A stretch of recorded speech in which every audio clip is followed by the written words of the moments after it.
end is nigh, the day of reckoning cometh. The time to put everything that we have learned into practice is almost here. But because people are born without knowing how to cook, well, anything, we need recipes. Step-by-step guides on how to cook any dish that you may fancy. But Nick, I hear you ask, how can recipes help me break my habit of burning food until I order a pizza? The key is that cooking has its own language, a vernacular that is used just about preparing food, and recipes are written in it. Learn the vocab and the structure, and you'll find that these are more than just index cards passed down through the generations. They're some of the best teachers you'll ever have. Lesson 8, Culinary Codes. Besides guiding us towards something that tastes nice and won't kill us, what makes a recipe good? Well, let's take a look at what I'm cooking today. Doesn't leave much to the imagination, does it?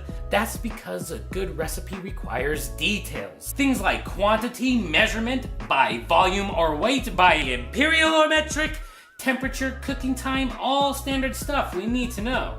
But what about colors, textures, or aromas? Is this oat flour, oatmeal, or what? And do you stir this, or do you whip it? You don't whip it. In the kitchen, the tiniest details can cause some of the biggest impacts. So the more specific your recipe, the better your odds at not screwing up.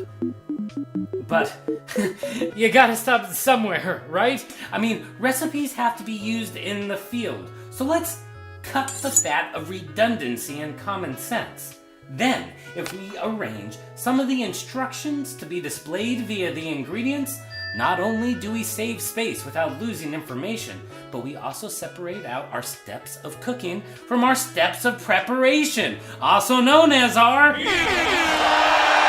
And is sorted by the order in which they are used, instead of alphabetically, by type, or by how many letters they have, our ingredients suddenly become a quick reference guide. Merely by looking at this list, we can glean what we will need to do before we begin cooking, and the general progression of things once we do. However, you can't always put your instructions into perfect order because often multiple yet separate steps have to be done at the exact same time. So look for recipes that group together similar instructions regarding either a single ingredient, technique, or stage of the process. This format will give you a stronger grasp on where you will need to spend the most time in the kitchen, while making it easier to find your place once you begin cooking. Now that is a solid recipe for chocolate chip oatmeal cookies. All we have to do now is teach you how to read it, and you're off to the races. You do you?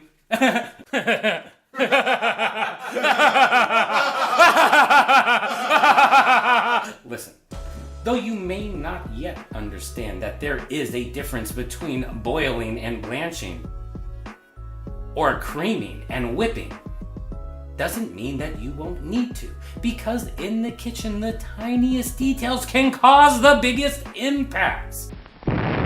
You have to expand your culinary lexicon, and a good first step is to use a dictionary to look up any word, phrase, or abbreviation that you don't know. And a second good step is to use a dictionary to look up absolutely everything else, because words can take on a drastically different meaning within the kitchen. And a single breeze through before heading to the store is not adequate to prepare yourself when cooking something for the first time.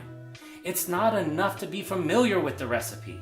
We must strive to understand it. But coming to the rescue are cookbooks and the internet, which cover tons of ground about ingredients and technique, and of course, there's always the charming cooking show or two. Oh. But honestly, all you really need to do is just read this thing a whole bunch of times, man. Just read it over and over and over and over and over and over and over and over and...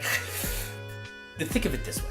If we liken the kitchen to a stage play, cooking is opening night, the big show. But before that comes rehearsal, a period of practice where you can learn not just what to say, but where to say it and what tools to use and how to use them and what to do and when to do it. And do you see where I'm going with this?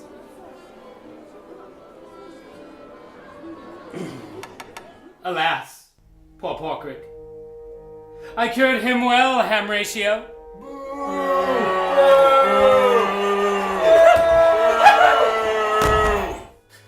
Thing is, there ain't no real way to rehearse preparing a meal because by the time you've practiced cooking a dish, you've cooked the dish.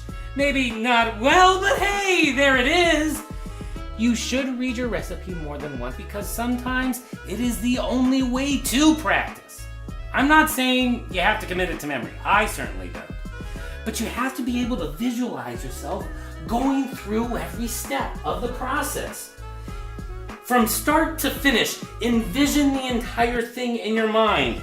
Because when you do, you won't be learning how to cook one thing. You'll be learning a cooking method that can be applied to many things. To read the recipe and internalize it before you even go shopping will produce the greatest and the fastest improvements in your food. And all it takes is a little reading. Cook well, eat well, live well.